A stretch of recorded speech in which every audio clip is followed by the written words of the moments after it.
clams were soaking in the ocean water in a ice chest overnight, and so I've taken them out and placed them in the sink so that they can rest and relax. It just makes it a lot easier to cut them open in the next step. Okay, now it's time to open up this clam. It was relaxed, it's slightly closed. So what I'm gonna do is I'm gonna take my knife, place it right there into the crack, place my hand on the end of the knife, make sure that my hands are clear. I'm gonna press straight down. So there it goes.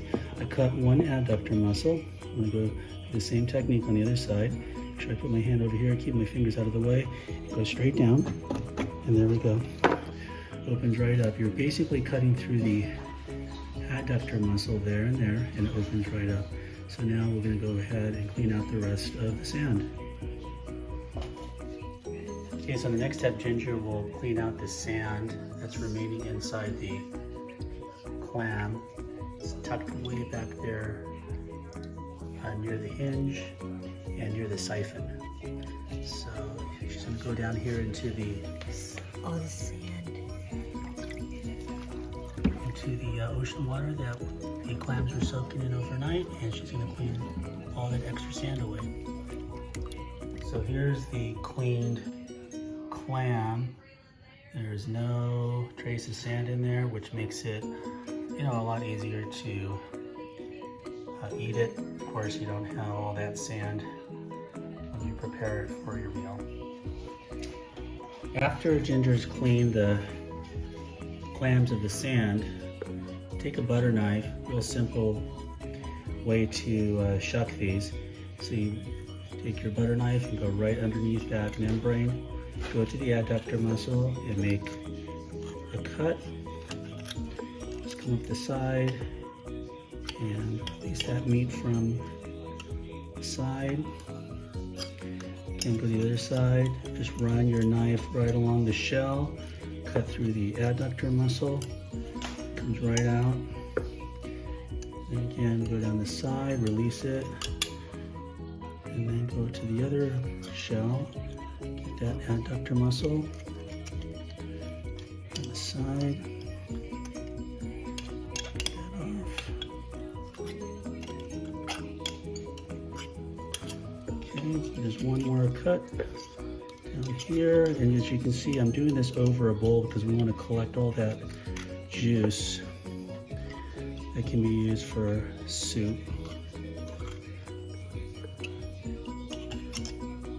Okay, so that's pretty much ready to go. And then I'll go ahead and take this and place it into a bowl, and then it'll be packaged up. So there you go. We'll clean it up and take off the soft tissue and the organs after we take it out of the freezer and before it's prepared. Okay, so here we have the clam juice that we've been saving, and you can see how it's a little milky. That's the way it should look right there. Okay, so we're going to save that, and I'm going to strain it, and there might be little bits of sand still left behind, and there's also some meat. So I'm going to put it through a strainer.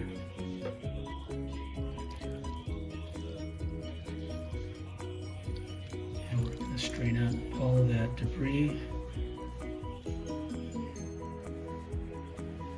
And we've got this beautiful clam juice that can be used in Asian style soup Ginger makes with seaweed wakame. You can add this to your clam chowder, I suppose, or do whatever you want with it, but it's really good stuff. So here you see the clams packaged up, and we're going to freeze these. We like to freeze them because it's just a safe practice, whether it's clams or fish, especially if you're going to consume it raw, sashimi. As far as I know from my research, there are no parasites in clams, but we want to be safe anyway. However, with this one, we're going to cook it tonight, so I think we're safe with this. So I'm going to show you how we clean it up. Okay, so here are the two clams that we're going to clean up for tonight. This is one whole clam, all in one piece. And basically what I'm looking to do is take out these organs. So go ahead and work that loose.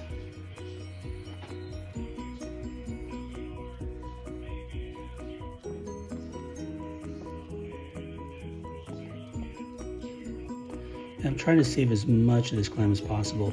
Even the really soft tissue, I'm going to save.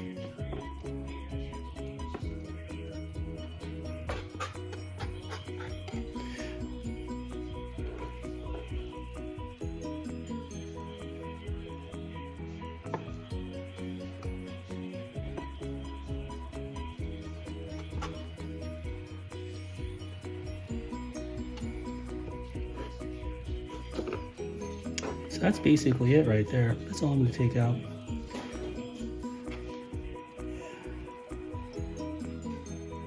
It's just probably a safer practice to take that out. Again, any dark meat you can take out or dark pieces. A lot of people like to cut out the siphon, which I don't think is necessary.